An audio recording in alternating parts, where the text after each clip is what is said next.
नमस्कार। अगर आप इस आयुध के वीडियो को आखिर तक देखिएगा तो आपके घर में हम सैमसंग का एक मोबाइल पहुंचाएंगे। अगर आप आयुध को सब्सक्राइब कीजिएगा तो आपको 5,000 रुपया हर महीने मिलेगा। अगर वीडियो को अपने दोस्तों के साथ शेयर भी कीजिएगा तो भाई साहब हर शेयरिंग पे 2% आपके घर पे कमीशन पहुंचेगा। ये सब बातें सुन के बाँछें खिल गई होंगी ना, लेकिन इसके पीछे एक योजना भी छुपी होती है। कहते हैं कि जब कोई भी चीज़ मुफ्त की मिलती है इसका मतलब कि आप प्रोडक्ट बनाए जा रहे हैं, और वीडियो देखने पे ये सब मिल रहा है तो फिर भी ठीक भी है, लेकिन जब बात अपनी नेता चुनने की आए, जब बात इस पर आ जाए कि आपके जननेता कौन होंगे और वहाँ पे भी आपको मुफ्त की चीज़ों का लालच दिया जाए, वहाँ पर भी आपसे ऐसे वादे किए जाएं कि अगर फलाना ढिमका को चुन लिया तो चीज़ें आपको मुफ्त में दी जाएंगी, सुन के तो अच्छा लगता है, लेकिन इसका लॉन्ग टर्म इम्पैक्ट क्या होता है? आखिर ये प्रभावित कैसे करता है देश की अर्थव्यवस्था को, राज्य की अर्थव्यवस्था को और सबसे ज़्यादा देश के लोकतंत्र को?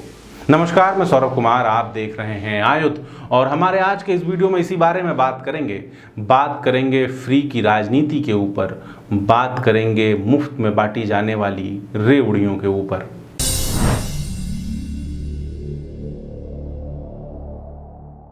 देश के प्रधानमंत्री नरेंद्र मोदी एक्सप्रेस वे का उद्घाटन कर रहे थे। एक्सप्रेस वे के उद्घाटन के दौरान उन्होंने एक ऐसी बात बोली जो नेशनल मीडिया में हेडलाइंस बनी, और साथ ही एक ऐसी बात जिसे बोलने से पहले कोई भी और नेता होता तो शायद 10 बार सोचता। आजकल हमारे देश में मुफ्त की रेवड़ी बांटकर वोट बटोरने का कल्चर लाने की भरसक कोशिश हो रही है। ये रेवड़ी कल्चर देश के विकास के लिए बहुत घातक है। इस रेवड़ी कल्चर से देश के लोगों को और खास करके मेरे युवाओं को बहुत सावधान रहने की जरूरत है। प्रधानमंत्री नरेंद्र मोदी ने मुफ्त में बांटी जाने वाली रेवड़ियों के ऊपर बात कही है। कहा है कि कैसे ये मुफ्त की योजनाएं देश को अंदर ही अंदर खोखला बनाती हैं। मध्य प्रदेश में पहली बार आप नगर निगम में सीटें जीत कर आई है, आपका महापौर भी बना है और कुछ पार्षद भी बने हैं। आप देश की राजनीति में एक नए तरह का कॉन्सेप्ट लेके आई है, मुफ्तखोरी का कॉन्सेप्ट। पहले तो वैसे ये कॉन्सेप्ट की शुरुआत तमिलनाडु से हुई है, लेकिन वर्तमान राजनीति में आप इसकी मुखिया मानी जाती है, सरगना मानी जाती है। आप जब दिल्ली में सबसे पहले चुनाव लड़ने के लिए खड़ी हुई तो बहुत तरह के वादे किए गए थे कि बिजली मुफ्त दी जाएगी, पानी मुफ्त पहुंचाया जाएगा, शिक्षा मुफ्त की जाएगी, हेल्थ को बिल्कुल मुफ्त बनाया जाएगा। लेकिन आज इसका उनको लाभ भी मिला है। शायद इन्हीं वादों के कारण पंजाब में भी सरकार बनाने में आप कामयाब रही है। लेकिन आप दिल्ली की हालत देखिए, आज दिल्ली की हालत क्या है। दिल्ली में 2021-22 का जो बजट था उसमें 3,227 करोड़ रुपए एनर्जी सेक्टर के लिए इशू किए गए थे, और इनमें से 96%, 96% सिर्फ सब्सिडी के लिए दी गई थी, मुफ्त की रेवड़ी के तौर पे दी गई थी। ये दिल्ली के बजट का 4.4% था। इसके कारण, मुफ्त की चीज़ों के कारण दिल्ली कई सारी सुविधाओं का लाभ नहीं उठा पा रहा है।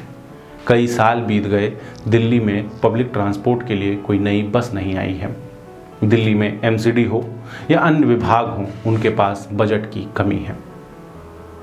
लेकिन राजनीति में, डेमोक्रेसी में, जहाँ पे आपको लोगों के वोट्स लेने हैं, वहाँ पे मुफ्त के वादे कारगर तो साबित होते हैं। भले ही दुनिया भर के जो इकोनॉमिस्ट हैं, दुनिया भर के अर्थशास्त्री हैं, वो लेख लिख लिख के बता रहे हों कि मुफ्त की रेवड़ियाँ कितनी ज़्यादा खतरनाक होती हैं। बात सिर्फ राजनेताओं की नहीं है, बात सिर्फ अर्थशास्त्रियों की नहीं है। कोर्ट भी, भारत के न्यायालय भी समय समय पर इस विषय पर चिंता करते रहे हैं, इस विषय पर टिप्पणियां करते रहे हैं। 2022 में ही सुप्रीम कोर्ट ने इलेक्शन कमीशन को कहा था कि ये जो मुफ्त के वादे किए जाते हैं, इनके लिए एक पॉलिसी बनाई जानी ज़रूरी है, इनके लिए एक फ्रेमवर्क बनाना चाहिए। 2013 में सुप्रीम कोर्ट ने दलों को निर्देश दिए थे कि आप मुफ्त की चीज़ें देने के वादे मत कीजिए। 2021 में मद्रास हाई कोर्ट ने बाकायदा सेंट्रल गवर्नमेंट को चिट्ठी लिखकर कहा था कि इसके ऊपर कोई कानून बनाइए। भारत की जनता को जब राजनेता इस तरह के वादे करते हैं तो हर बार इसका आउटपुट पॉजिटिव होता है, ऐसा नहीं है। जैसे गुजरात का एक वीडियो खूब वायरल हो रहा है, अरविंद केजरीवाल पूछ रहे हैं कि आपको मुफ्त की बिजली नहीं चाहिए क्या। गुजरात के लोगों को मैं आपसे पूछना चाहता हूं, फ्री बिजली चाहिए नहीं चाहिए? क्यों नहीं चाहिए भाई? फ्री बिजली अगर मिल सकती है तो मिलनी चाहिए, क्यों नहीं चाहिए? 2019 में जब लोकसभा के चुनाव होने वाले थे, उस समय कांग्रेस एक स्कीम लेके आई थी, न्याय न्यूनतम आय योजना, जिसके तहत कांग्रेस ने वादा किया था कि वो देश के 20% सबसे गरीब लोगों को हर साल 72,000 रुपए देगी। इन घोषणाओं का जनता पे कोई खास फर्क नहीं पड़ा, जनता ने इन घोषणाओं पर वोट नहीं दिए, लेकिन ये घोषणाएं करना ही देश की अर्थव्यवस्था के साथ एक खिलवाड़ है। अभी सबसे ताजा एग्जाम्पल हमारे पास श्रीलंका का है। आप श्रीलंका की तरफ मुड़कर देखिए। 2019 में श्रीलंका के जो राष्ट्रपति हैं, चुनाव लड़ने से पहले इन्होंने वादा किया था कि अगर ये जीतते हैं तो टैक्स में कटौती करेंगे।